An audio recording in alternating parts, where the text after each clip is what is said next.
નમસ્કાર દોસ્તો, અમારી the daily point news channel પર આપનું હાર્દિક સ્વાગત છે। દેશ, દુનિયા, ગુજરાત અને ખેડૂતને લગતા સૌથી મહત્વના સમાચાર જાણીએ તે પહેલા ચેનલમાં નવા છો તો ચેનલને સબસ્ક્રાઇબ કરવાનું ભૂલશો નહીં। ગુજરાત સરકારે 2025માં કમોસમી વરસાદથી અસરગ્રસ્ત 32 લાખ ખેડૂતોને 9,466 કરોડ રૂપિયાની સહાય ચૂકવી। રાજ્ય સરકાર દ્વારા અત્યાર સુધીમાં 12,900 કરોડ રૂપિયાની ખરીફ પાકની ટેકાના ભાવે ખરીદી કરવામાં આવી।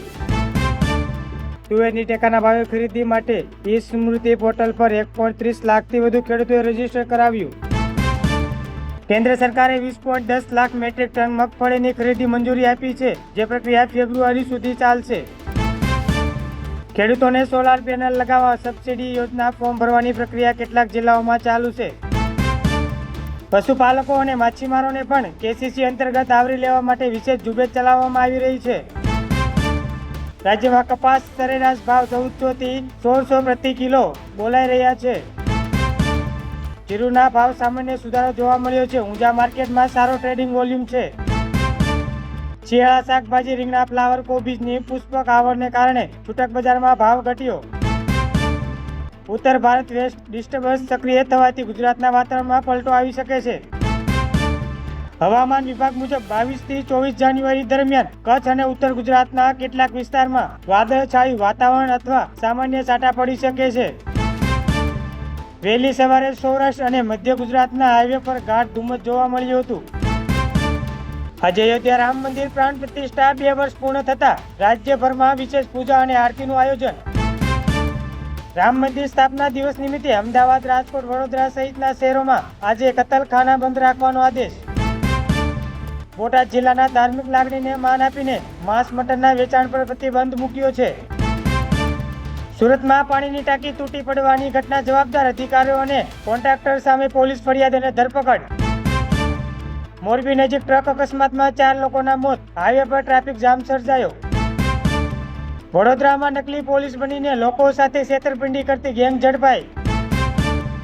ગુજકેટ 2026ની પરીક્ષા માટે રજીસ્ટર ફોર્મ ભરવાની પ્રક્રિયા પૂર્ણતાના આરે છે।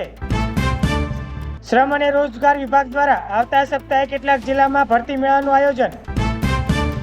મહારાષ્ટ્રના નાસિકમાં ખેડૂતોના આંદોલનને કારણે ગુજરાત-મહારાષ્ટ્ર બોર્ડર પર વાહન વ્યવહારને અસર થઈ।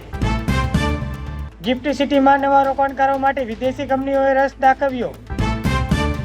અમદાવાદ મેટ્રો ફેઝ 2ની કામગીરી ઝડપથી ચાલી રહી છે। ગાંધીનગર સુધી કનેક્ટિવિટી વધશે। હીરા ઉદ્યોગમાં મંદીના માહોલ વચ્ચે સરકાર વેપારીઓને પ્રોત્સાહન આપવા વિચારણા કરી રહી છે। ઉત્તર ગુજરાતમાં સિંચાઈ માટે નર્મદા કેનાલમાંથી પાણી છોડવામાં આવ્યું। ખેતીવાડી ફીડર પર દિવસે વીજળી આપવાની માંગ સાથે કેટલાક તાલુકામાં ખેડૂતોનું આવેદનપત્ર। ઉનાળા પહેલા ગામડાઓમાં પીવાના પાણીની તંગી ન પડે તે માટે જળ સંચય કામોનું આયોજન। શહેરોમાં રખડતા ઢોરને પકડવાની કામગીરી મ્યુનિસિપલ કોર્પોરેશન દ્વારા તેજ કરાઈ। રાજ્યના ગ્રામ્ય વિસ્તારમાં ભારત નેટ પ્રોજેક્ટ હેઠળ હાઈસ્પીડ ઇન્ટરનેટ પહોંચાડવાની કામગીરી ચાલુ। આજે ભારતીય શેર બજારમાં ઉતાર ચઢાવ જોવા મળ્યો। સેન્સેક્સમાં સામાન્ય ફેરફાર। કપાસના ભાવમાં 20 અને 30નો સુધારો। સારા કપાસના ભાવ 100 ને પાર પહોંચ્યા। વિધાનસભાના સત્રમાં રવિ સિઝન માટે ખેડૂતોને પૂરતી સિંચાઈનું પાણી આપવા મુદ્દે સરકાર અને વિપક્ષ વચ્ચે ચર્ચા થઈ। ડુંગળીના ભાવમાં ઉછાળો યથાવત। છૂટક બજારમાં ગૃહિણીનું બજેટ ખોરવાયું, જ્યારે ખેડૂતોને સારા ભાવ મળવાની આશા। સોશિયલ મીડિયા પર ખેડૂત લોન માફીના વાયરલ મેસેજ માત્ર અફવાઓનું સામે આવ્યું છે। સરકાર તરફથી આવી કોઈ સત્તાવાર જાહેરાત નથી। મગફળી અને સોયાબીનની ટેકાના ભાવે ખરીદી પ્રક્રિયામાં વેગ આવ્યો। વધુ કેન્દ્રો શરૂ કરવાની માંગ કરી। ઉત્તર ગુજરાતના કેટલાક વિસ્તારમાં યુરિયા ખાતરની અછત અંગે ખેડૂતો દ્વારા ફરિયાદ નોંધાઈ। દક્ષિણ ગુજરાતમાં ચીકુ અને કેરીના પાક માટે અનુકૂળ હવામાન રહેતા સારા ઉત્પાદનની આશા। રાજકોટ બાયપાસ પર પાલિકા દ્વારા ગટરનું ગંદુ પાણી જાહેરમાં છોડતા સ્થાનિકમાં રોષ જોવા મળ્યો। ગાંધી યાત્રા શતાબ્દી નિમિત્તે કચ્છના 3 તાલુકામાં 165 કિલોમીટરની સાયકલ યાત્રાનું આયોજન। સાવરકુંડલા પંથકમાં દીપડાનો આતંક વધ્યો। વન વિભાગે પાંજરા મૂક્યા। વન વિભાગે ગેરકાયદેસર લાકડાની હેરાફેરી કરતું કૌભાંડ ઝડપી પાડ્યું। નેશનલ હાઈવે પર અકસ્માતોની સંખ્યા ઘટાડવા ટ્રાફિક પોલીસ દ્વારા ખાસ ડ્રાઈવ શરૂ કર્યું। મુસાફરની સુવિધા માટે નવી વોલ્વો બસ શરૂ કરવાનો નિગમનો નિર્ણય. ડિજિટલ એરેસ્ટના નામે છેતરતી ગેંગથી સાવધાન રહેવા પોલીસે એડવાઇઝરી કરી. અમદાવાદનો અતિ વ્યસ્ત શાહીબાગ અંડરબ્રિજ મેન્ટેનન્સ કામગીરી માટે 5 દિવસ સુધી બંધ રહેશે.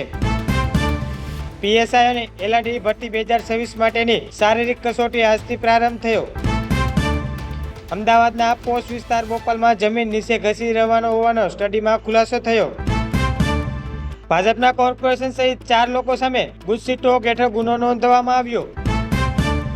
15 વર્ષની દીકરીએ માતા પિતા પાસે સ્કૂલ સર્ટિફિકેટ મેળવવા હાઈકોર્ટમાં અરજી કરી. સુરતના માંડવીના પાણીના ટાંકી તૂટતા ભ્રષ્ટાચારના આક્ષેપો અને ઇજનેર સસ્પેન્ડ થયા. ઉત્તર પ્રદેશના પ્રયાગરાજમાં વિમાન દુર્ઘટનાના સમાચાર સામે આવ્યા. ઇન્ડિગો ફ્લાઇટમાં બોમ્બ હોવાની ધમકી મળતા લખનૌમાં ઇમરજન્સી લેન્ડિંગ કરાયું. દિલ્હી બાદ હવે મુંબઈમાં 314 કરોડના ખર્ચે આધુનિક બિહાર ભવન બનશે. એક હિન્દુ ભાઈએ મુસ્લિમ બહેનના ઘરે મામેરું ભરીને કોમી એકતાનું ઉદાહરણ પૂરું પાડ્યું છે. ભારતના 3 પાડોશી દેશો નાગરિકોએ યુએસ વિઝા માટે $15,000 બોન્ડ ભરવો પડશે.